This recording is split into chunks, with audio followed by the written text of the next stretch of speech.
नमस्कार दोस्तों, good afternoon. आशा करते हैं कि आप लोग अच्छे से होंगे। दोस्तों, हमने पिछले टॉपिक में मानव की उत्पत्ति और विकास की चर्चा की थी और उस पर जो बनने वाले प्रश्न हैं, जो प्रश्न बने हैं, उन प्रश्नों को हमने चर्चाएं की थी और मैंने इस बात की भी चर्चा की थी कि अंतिम में कि होमो सैपियंस यानी मानव के अंतिम पड़ाव पर विकास की चरमोत्कर्ष स्थितियों पर लाकर आपको छोड़ा था। उस क्रम को आगे बढ़ाते हुए हमने इस बात के चर्चा की थी कि उच्च पुरापाषाण काल में यानी भारत में इसका जो है किस प्रकार का विकास होता है, इनका समय क्या था, हमने इस पर भी चर्चा की थी कि 30,000 वर्ष पूर्व जो है भारत में जो है इसके अवशेष प्राप्त होने लगते हैं।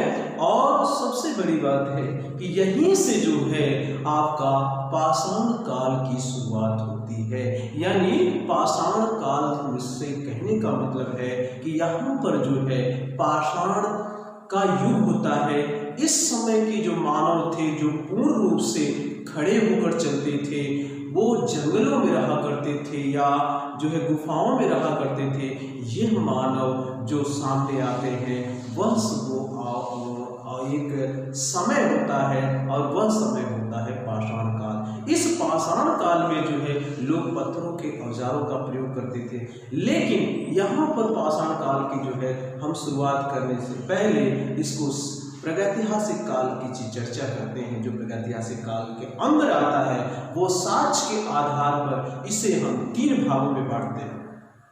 यानी जो पाषाण काल है वह प्रागैतिहासिक काल भी कहा जाता है और इसे साक्ष्य के आधार पर, पाषाणों के साक्ष्य के आधार पर, गुफाओं में चित्रों के आधार पर जो है उनके आधार पर, क्योंकि यहाँ पर कोई लिखित साक्ष्य मिलता नहीं है और न ही कोई ऐसे जो है साहित्यिक साक्ष्य मिलते हैं कि जिसके कारण जो है उसके बारे में बहुत से ज़्यादा जानकारी प्राप्त हो।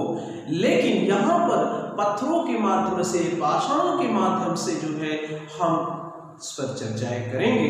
तो आइए हम देखते हैं प्रागैतिहासिक काल में पाषाण काल यानी पाषाण काल की शुरुआत करते हैं। और पाषाण काल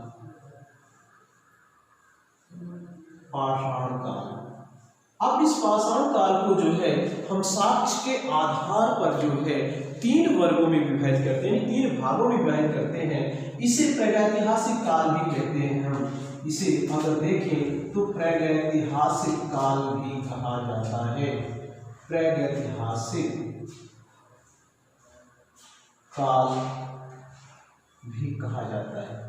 अब इस प्रागैतिहासिक काल को जो है हम साक्ष्य के आधार पर, यानी इसे कितने भागों में बांट सकते हैं उस भाग को देखते हैं यहाँ। तो सबसे पहले यहाँ पर जो बातें सामने आती है वह आती है कि प्रागैतिहासिक काल यानी पाषाण काल को हम 3 भागों में, यानी इतिहास को जैसे हम कहते हैं कि प्राचीन काल, मध्यकाल या आधुनिक काल, उसी प्रकार से जो है हम यहाँ पर जो है इतिहास को भी 3 भाग में बांटते हैं। एक है वह है प्रागैतिहासिक काल,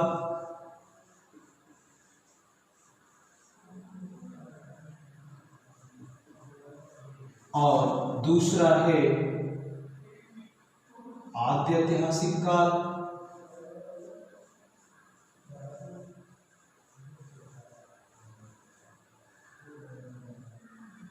और तीसरा है ऐतिहासिक काल।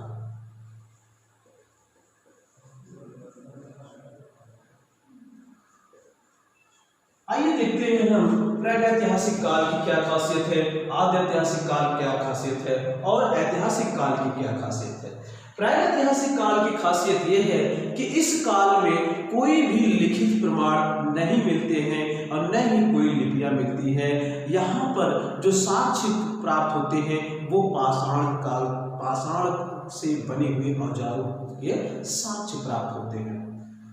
तो इसलिए यहाँ पर कहा जा सकता है कि ये यहाँ पर लिखित साक्ष्य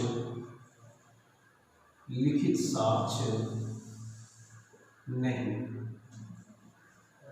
लिखित साक्ष्य नहीं। आद्य ऐतिहासिक काल की अगर हम बात करें तो आद्य ऐतिहासिक काल में यहाँ पर तो साक्ष्य, लिखित साक्ष्य प्राप्त होते हैं, परंतु इसे वाचन नहीं किया जा सकता है या पढ़ा नहीं जा सकता है। जैसे हम अगर इसकी चर्चा करें तो यहाँ पर सबसे पहले हम बात करेंगे सिंधु घाटी सभ्यता की, क्योंकि सिंधु घाटी सभ्यता में लिपियां तो प्राप्त होती हैं, जैसे कि उसमें दिखाया गया है कि यहाँ पर जो है 400 अक्षरों वाला जो है लिपियां प्राप्त होती हैं, और ये 400 जो अक्षर हैं उसे अभी तक जो है पढ़ा नहीं जा सका है। तो यहाँ कहने का मतलब है कि आद्य ऐतिहासिक काल यहाँ पर जो है लिखित साक्ष्य, लिखित साक्ष्य प्राप्त है,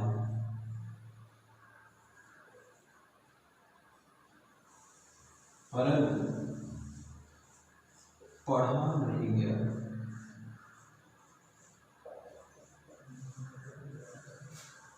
जी हाँ, इसे जो है लिखित साक्ष्य प्राप्त हुए हैं, और जो है और साथ साथ में जो है पुरातात्विक साक्ष्य भी प्राप्त होते हैं। पुरातात्विक साक्ष्य, पुरातात्विक साक्ष्य कहने का क्या मतलब है कि वह साक्ष्य जो जमीन के अंदर खुदाई करके जो प्राप्त किया जाता है वही पुरातात्विक साक्ष्य प्राप्त कहा जा सकता है। जैसे कि हम उदाहरण दें कि सिंधु घाटी सभ्यता में जितने भी स्थल हैं, जितने भी स्थलों की खुदाई की गई है, उन स्थलों में जो है ये पुरातात्विक साक्ष्य प्राप्त होते हैं। आइए ऐतिहासिक साक्ष्य, ऐतिहासिक साक्ष्य में क्या है? वह साक्ष्य ऐसा काल जिसमें जो है लिखित साक्ष्य तो प्राप्त होते ही हैं, साथ साथ पुरातात्विक साक्ष्य भी प्राप्त होते हैं, तो इसे ऐतिहासिक काल भी कहते हैं। लिखित व पुरातात्विक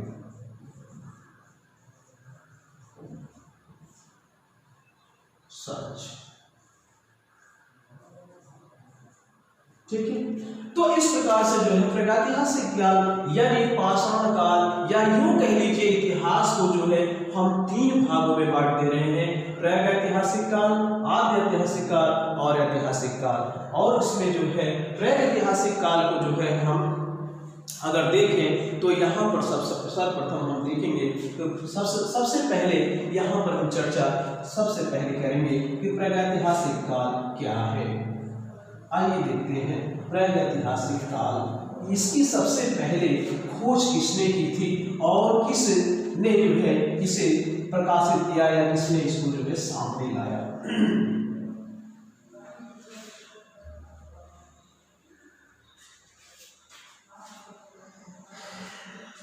प्रागैतिहासिक काल,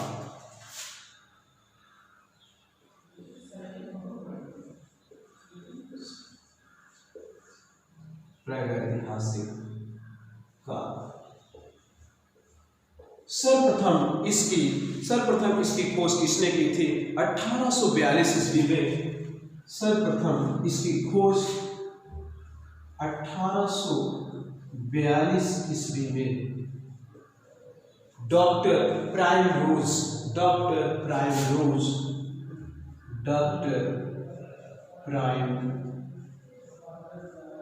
ने की थी।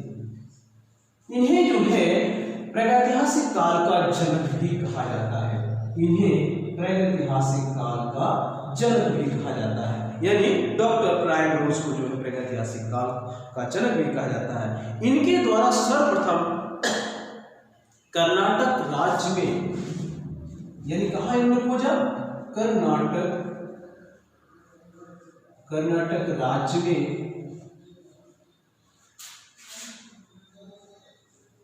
ठीक है, कर्नाटक राज्य में इन्होंने खोजा, और वो कर्नाटक राज्य के रायचूर जिले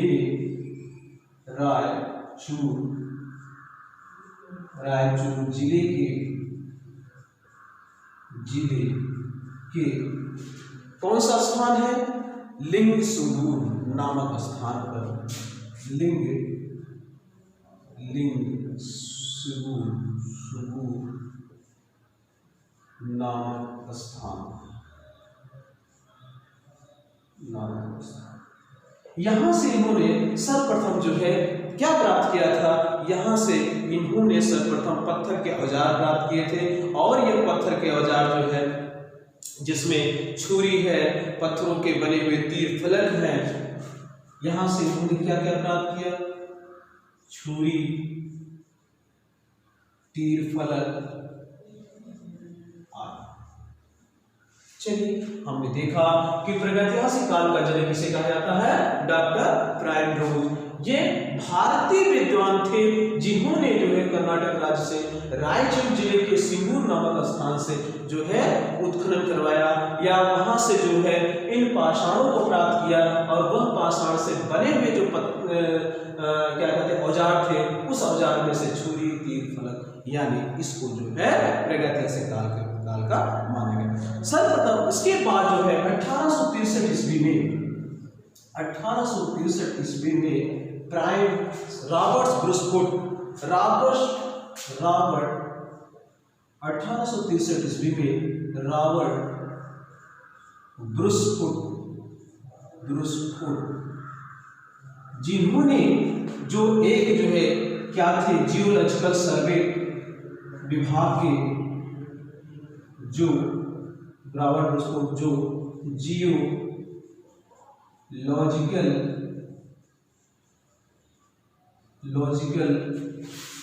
विभाग के भूवैज्ञानिक थे, जिन्होंने जो है, यानी यहां पर प्रश्न उठता है, यहां पर प्रश्न बनता है और आपसे पूछा भी गया है कि वह कौन सा विद्वान है जिसने सर्वप्रथम जो है पल्लवरम, यानी पल्लवरम अर्थात तमिलनाडु के वह स्थान है जो चेन्नई, आज के मद्रास के स्थान कहा जाता है, मद्रास के निकट एक पल्लवरम नामक स्थान से इन्होंने जो है हैंडेक्स प्राप्त की थी। यानी ये जो भूवैज्ञानिक थे, विभाग क्या कहते हैं, जियोलॉजिकल विभाग के ये अध्यक्ष थे, इन्होंने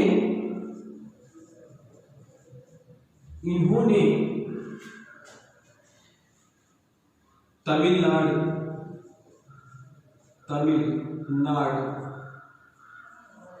के पल्लवरम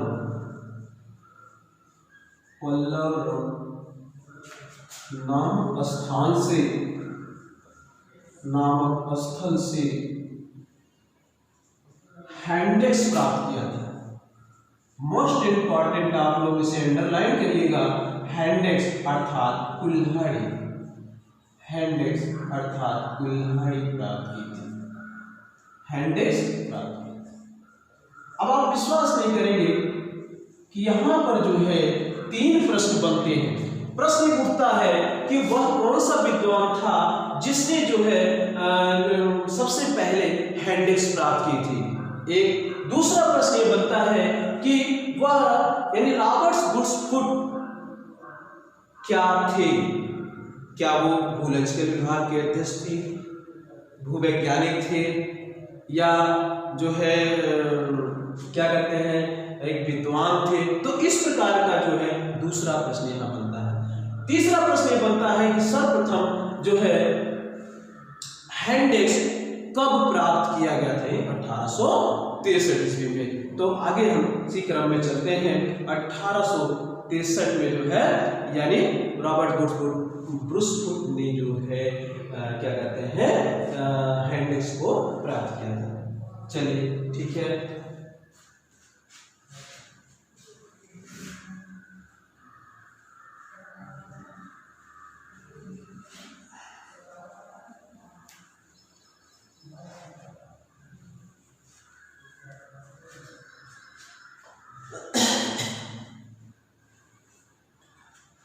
हमें के पहले अभी शुरुआत किया था, पाषाण काल की बात किया था।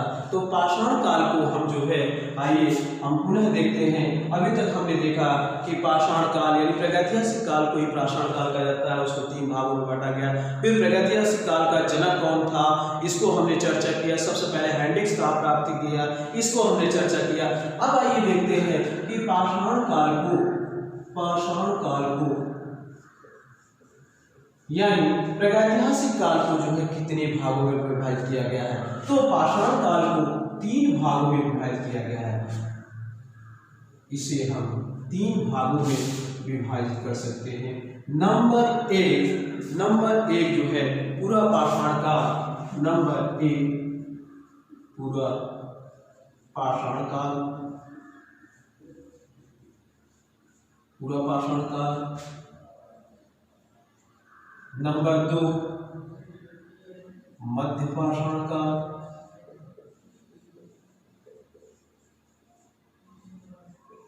तीसरा है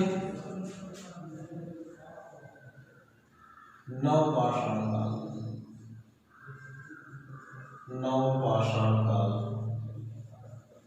देखिए हम उन्हीं को चर्चा करेंगे जहां से आपका ज्यादा से ज्यादा प्रश्न आपको मिले और ज्यादा से ज्यादा आप लोगों को जो है परीक्षाओं में जो है सफलता प्राप्त हो। ऐसे जो है उन क्षेत्रों पे हम जो है फोकस करेंगे, यानी पियोलिथिक, पैलियोलिथिक, मेसोलिथिक और जो है नियोलिथिक। अब यहाँ पर प्रश्न उठता है कि इनका समय भी हम लोग जान लेते हैं कि इनका समय कितना से कितना था। यानी पूरा पाषाण काल का जो समय होता है वह है 5 लाख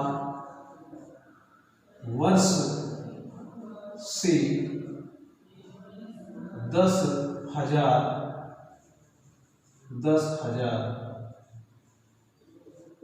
वर्ष तक।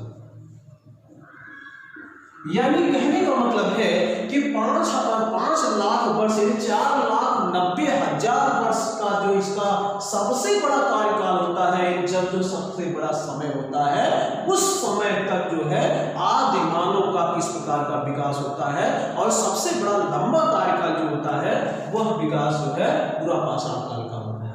अब आइए देखते हैं मध्य पाषाण काल का समय क्या है। वह है 10,000 वर्ष से लेकर 8,000 वर्ष तक। अर्थात इनका जो कार्यकाल है वो मात्र 2,000 वर्ष तक, यानी 2,000 वर्ष में मध्य पाषाण काल आते आते आदि मानव ने कितना बड़ा परिवर्तन किया।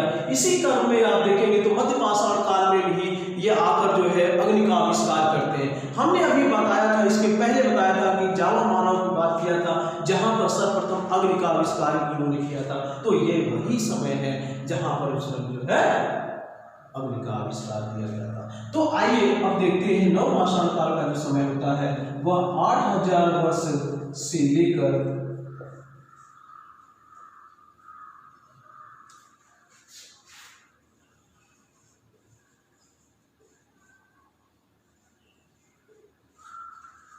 8,000 वर्ष से 6,000 वर्ष तक माना जाता है। यानी मध्य पाषाण काल से लेकर नवपाषाण काल के बीच में जो है 2,000 वर्ष तक जो है किस प्रकार से यहाँ पर जो है आदि मानव शिकार के साथ साथ कृषि करना जो है शुरू कर दिए थे, वो सारी विशेषताएं इसमें हम आगे चलकर पढ़ेंगे।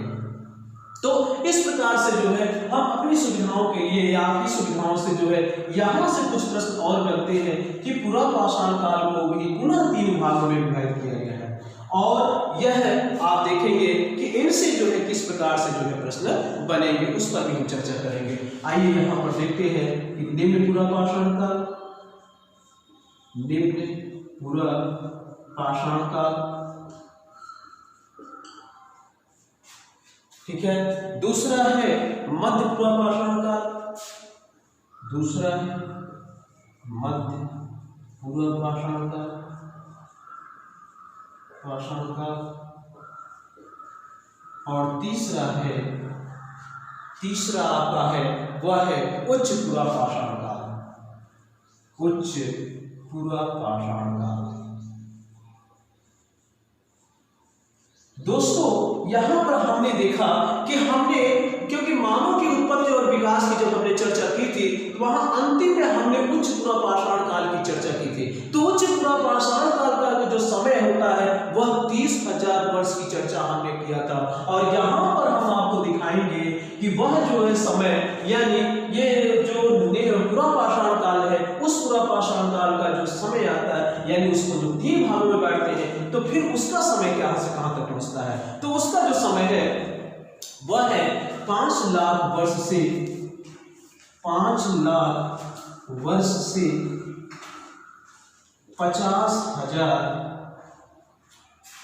50,000 वर्ष तक माना गया है।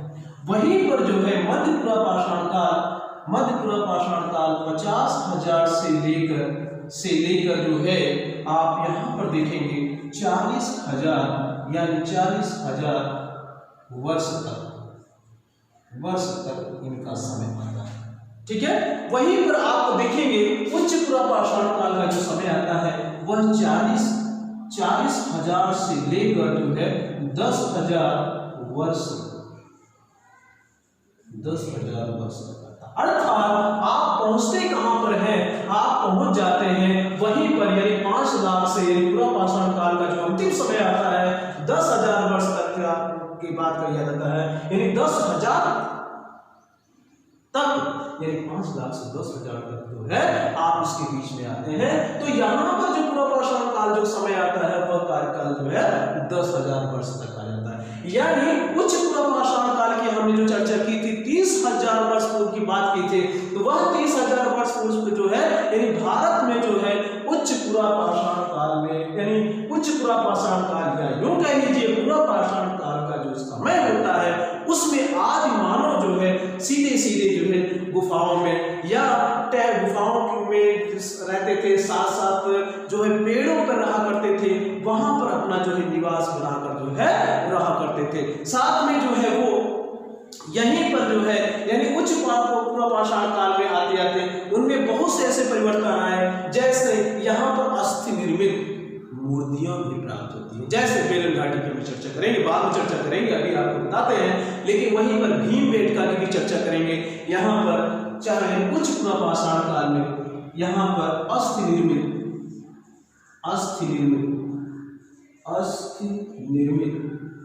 मूर्ति कहां से प्राप्त हुई, इसकी भी चर्चा होगी। और साथ साथ में जो है यहाँ पर जो है भीमबेटका से चित्र प्राप्त हुए, इसकी भी चर्चा होगी कि क्योंकि यहाँ पर आपसे दोनों प्रश्न पूछे जाते हैं, और वह प्रश्न होता है अस्थि निर्मित मूर्ति कहां से प्राप्त हुई है। अस्थि माने हड्डी से बने हुए, अस्थि यानी हड्डी से बने हुए जो है मूर्ति, देवी की मूर्ति है। और वहीं पर भीमबेटका से जो है दीवारों पर, यानी उनकी गुफाओं में जो है चित्र बनाए गए हैं, और वह चित्र जो है आदि मानव के माध्यम से जो है बनाए गए हैं। तो आइए जो है अब इसी क्रम में जो है आगे बढ़ते हुए जो है हम इस सबसे पहले हम पुरापाषाण काल की चर्चा करेंगे, और एक एक करके सारे कालों को जो है चर्चा करेंगे, और उन्हीं टॉपिक चर्चा करेंगे जिस पर आपके प्रश्न जो है बनेंगे। क्योंकि जीएस के लिए इतना ही पर्याप्त है कि जहां से आपका प्रश्न जो है आपकी परीक्षाओं में जो है हमेशा मिलता रहे और मिलता रहेगा। इस प्रकार के जो है प्रश्नों का यहाँ पर हम चर्चाएं करेंगे।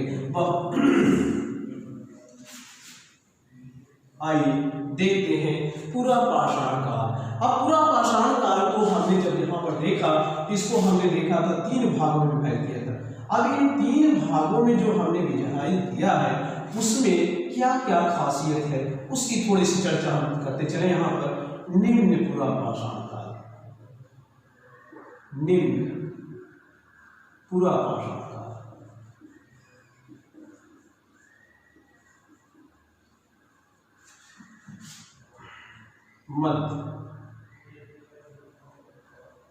मध्य पुरापाषाण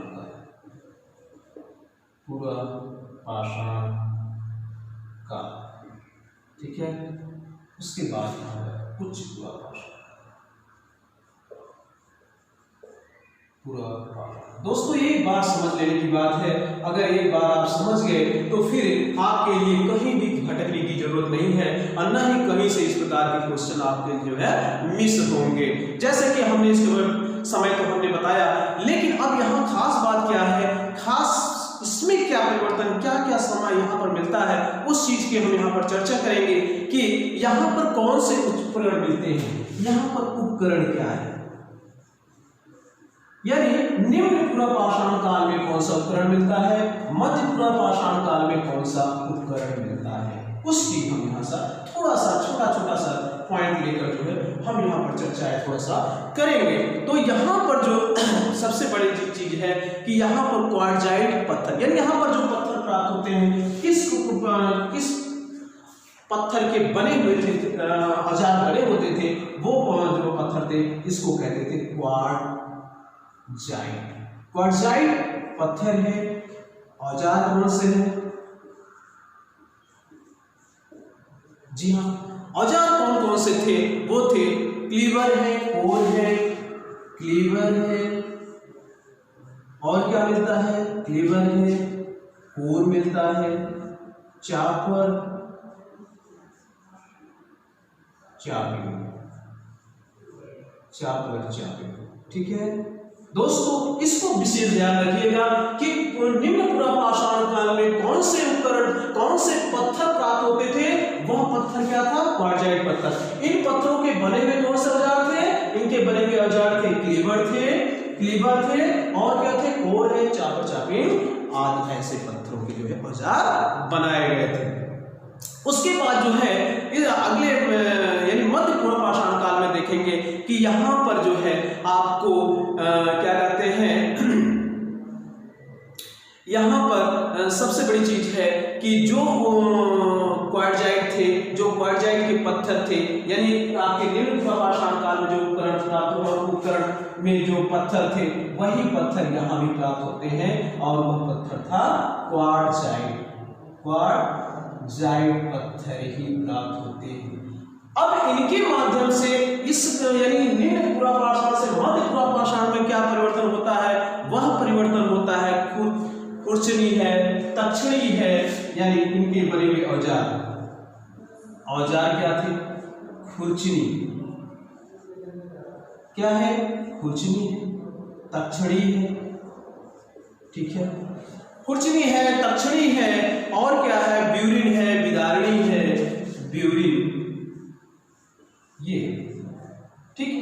अब आइए भाई उच्च पुरापाषाण काल में क्या खासियत है, इसे ब्लेड संस्कृति भी कहा जाता है, क्योंकि यहां पर पत्थर निकले, इसे ब्लेड संस्कृति भी कहा जाता है। ब्लेड मतलब होता है आरी या धारदार। देखिए मध्य पुरापाषाण काल में क्या खासियत आई, इसी को फलक संस्कृत भी कहा जाता है। खास याद रखिएगा दोस्तों, फलक संस्कृत वह कौन सा काल है या कौन सा जो है पाषाण काल है जिसे फलक संस्कृत के नाम से भी जाना जाता है, तो वह है मध्य पुरापाषाण काल। और ब्लेड ब्यूरिन या ब्लेड संस्कृत किस काल को कहा जाता है दोस्तों, उच्च पुरापाषाण काल को। उच्च पुरापाषाण काल को जो है ब्लेड यानी ब्लेड संस्कृत भी कहा जाता है। और इसी उच्च पुरापाषाण काल में क्या खासियत है, इसमें जो है होमो सैपियंस मानव का उदय होता है। और खास बात क्या है, इसी में जो है होमो सैपियंस यानी वर्तमान मानव की हम बात कर रहे हैं, होमो सैपियंस मानव का उदय, ठीक है।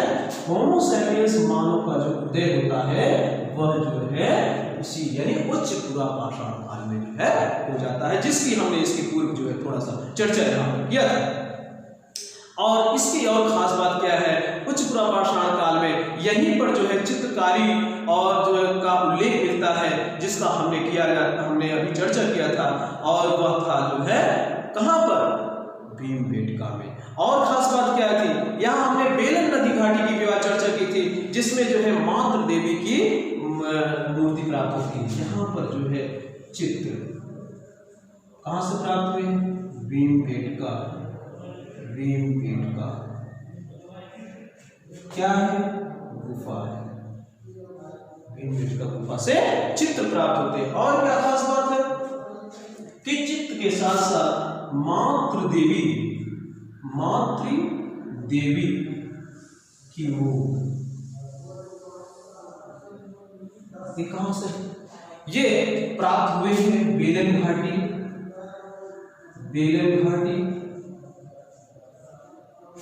घाटी के लोहदा नाला, बेलन घाटी से कि लोहदे नाले से जो है लोहंदा नाला, बेलन घाटी के लोहदा नाला से अस्त की बनी,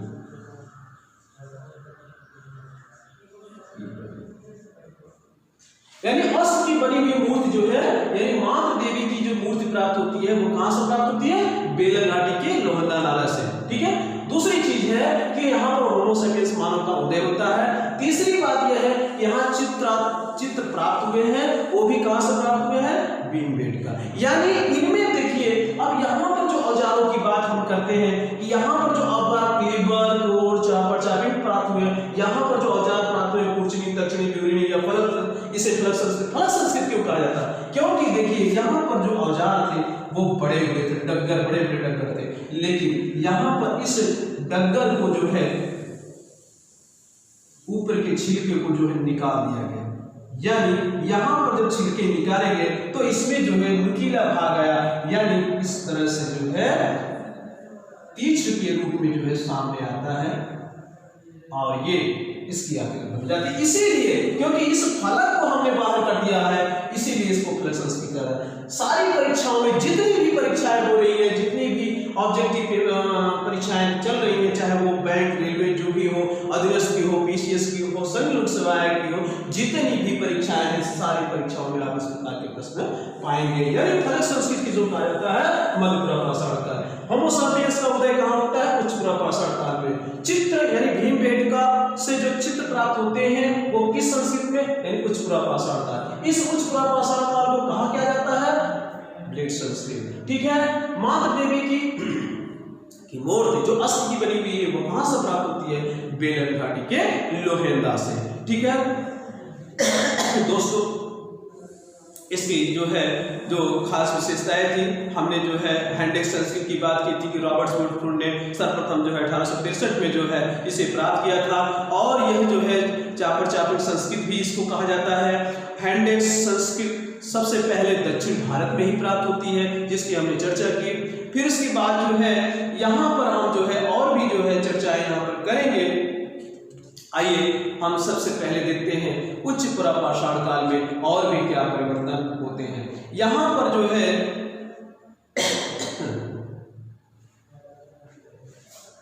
उच्चपुरा पाषाण काल के बाद जो है हम आइए चलते हैं मध्यपुरा पाषाण काल में। पूरा पाषाण काल की हमने चर्चा की, और इस हाँ एक चीज और थोड़ा सा भूल गए, यहाँ पर जो है उच्चपुरा पाषाण काल में आते आते इनके जो है औजार और भी परिवर्तन आता है, और ये औजार थोड़ा सा और नुकीले जो है बनना शुरू हो जाता है। ठीक,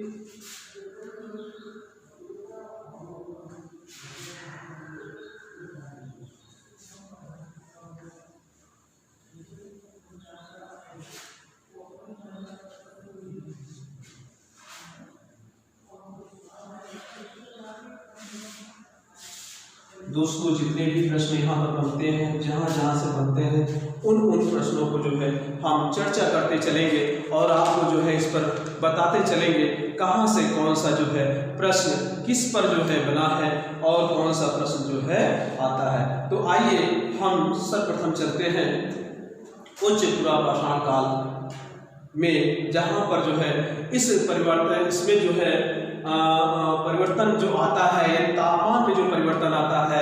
और एक चीज और हम आपको बता दें कि यहाँ पर यानी उच्चपुरा पाषाण काल का जो जनक है, मीजोलिथ हम चर्चा कर रहे हैं। तो मीजोलिथ को जो है मध्य पाषाण काल भी कहा जाता है, जिसका समय हमने भी बताया कि यह जो है 10,000 से 8,000, यानी मध्यपुरा पाषाण काल।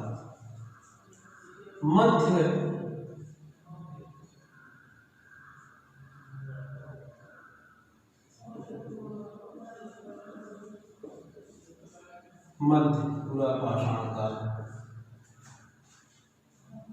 ठीक है, मध्य पुरापाषाण काल, या सॉरी मध्य पुरापाषाण काल नहीं, यहाँ पर मध्य पाषाण काल कहते हैं। एक मिनट, मध्य पाषाण काल, पूर्व पाषाण काल, मध्य पाषाण काल। मध्य पाषाण काल, यह समय जो है हमने अभी चर्चा किया था, बताया था, इसका जो समय है वह है 10,000 से लेकर 8,000 वर्ष तक। यानी इसका जो समय आता है वह 10,000 से लेकर जो है 8,000 तक। इसका जनक किसे कहा जाता है? इसका जनक के रूप में जो सामने आते हैं वो थे C.L. कार्लाइल जनक। यानी मध्य पाषाण काल के जो पुनः प्राप्त किए हैं उसको, उनका जनक किसे कहा जाता है? उसका जनक जो है C.L. कार्लाइल को। C.L. कार्लाइल ने जो है मध्य पाषाण काल के जो है उपकरण प्राप्त किए थे, और इसमें जो है इन्होंने सर्वप्रथम 1867 ईस्वी में बिंद क्षेत्र से लघु उपकरण की खोज की थी, जो 1 से 8 मीटर तक जो है इसकी जो है लंबाई थी जो है। तो अच्छा, यहाँ पर आते आते जो है औजारों में क्या परिवर्तन होता है? औजार जो थे यानी पूर्व पाषाण काल से लेकर जो परिवर्तन मध्य पाषाण काल में आता है वह और परिवर्तन आता है कि औजारों में परिवर्तन। आइए देखते हैं औजारों में क्या परिवर्तन। यानी यहाँ पर आते आते औजारों में परिवर्तन होता है, वह परिवर्तन जो है औजार छोटे हो जाते हैं। औजार कैसे होते? छोटे हो जाते हैं, छोटे होते, ठीक है, छोटे होते हैं, और इसलिए इस काल को क्या कहा जाता है? माइक्रोलिथिक काल। इसको जो है माइक्रोलिथिक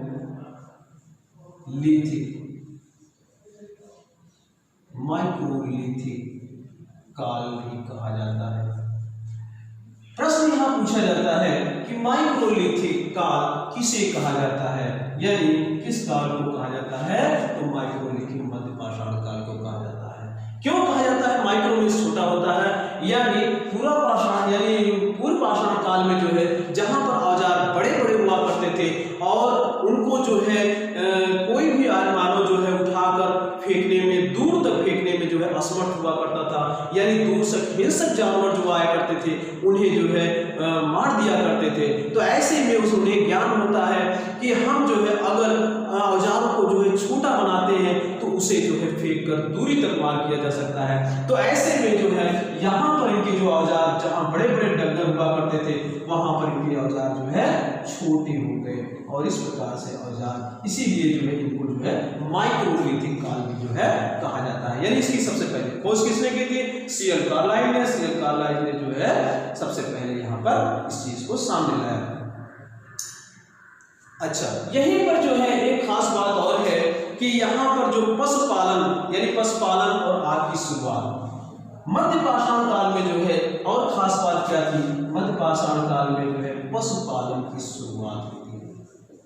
पशुपालन की शुरुआत, यहाँ पर पशुपालन की शुरुआत देखने को मिलती है। और क्या बात है? और भी चीजें हैं यहाँ पर जो है अग्नि का आविष्कार, अग्नि का आविष्कार,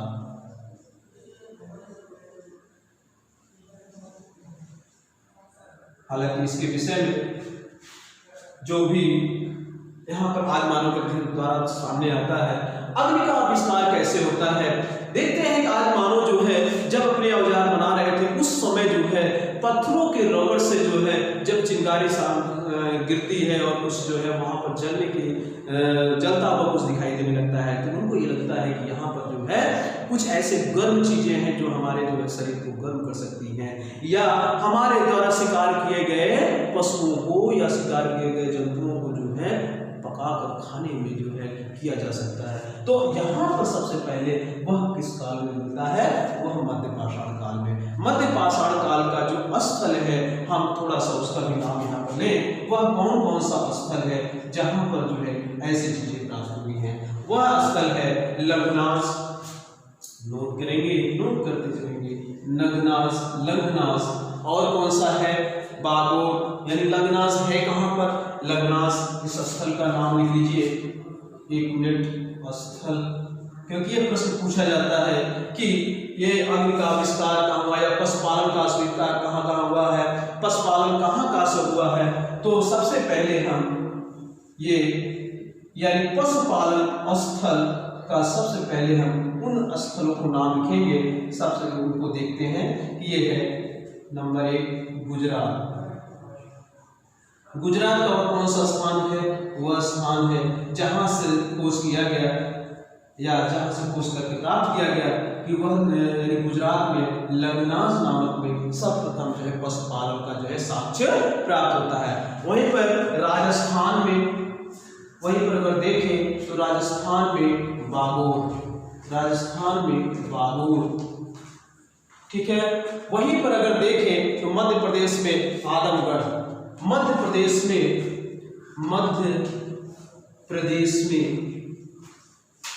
आदमगढ़ मुख्य इंपॉर्टेंट है आदमगढ़। ये जितने हैं ये सब प्रश्न आपके परीक्षाओं में पूछे गए हैं और पूछे जाते रहेंगे। इस प्रकार से उत्तर प्रदेश की अगर हम बात करें तो उत्तर प्रदेश में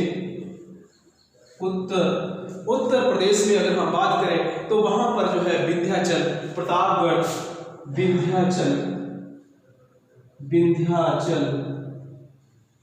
विंध्याचल, साथ में प्रतापगढ़ की अगर हम बात करें तो प्रतापगढ़ में 3 स्थल ऐसे हैं, और भी अगर हम चर्चा करें तो वहां पर है प्रतापगढ़ में 3 स्थल हैं। पहला है सरायना, दूसरा है दमदमा, सरायना, दमदमा और महदहा।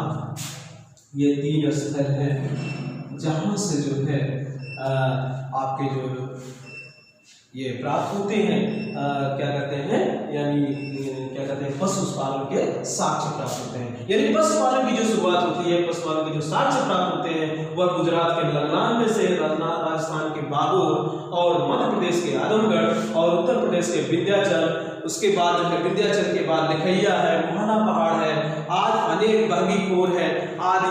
प्रतापगढ़ की अगर बात करें तो प्रतापगढ़ में जो है सरायना, दमदमा और महदहा, आज ऐसे स्थलों से जो है पशुपालन के जो है साक्ष्य प्राप्त होते हैं। अब अगली कड़ी में जो है यहीं पर जो है आप आज का टॉपिक समाप्त करते हुए अगली कड़ी में जो है हम अलग अलग इसके टॉपिक बताएंगे कि सरायनाहर में कितने जो है अस्थिपंजर प्राप्त हुए हैं और वह कौन सी विशेषताएं क्या है, यहाँ से आपके प्रश्न जो है पूछे जाते हैं। तो आज बहुत बहुत धन्यवाद।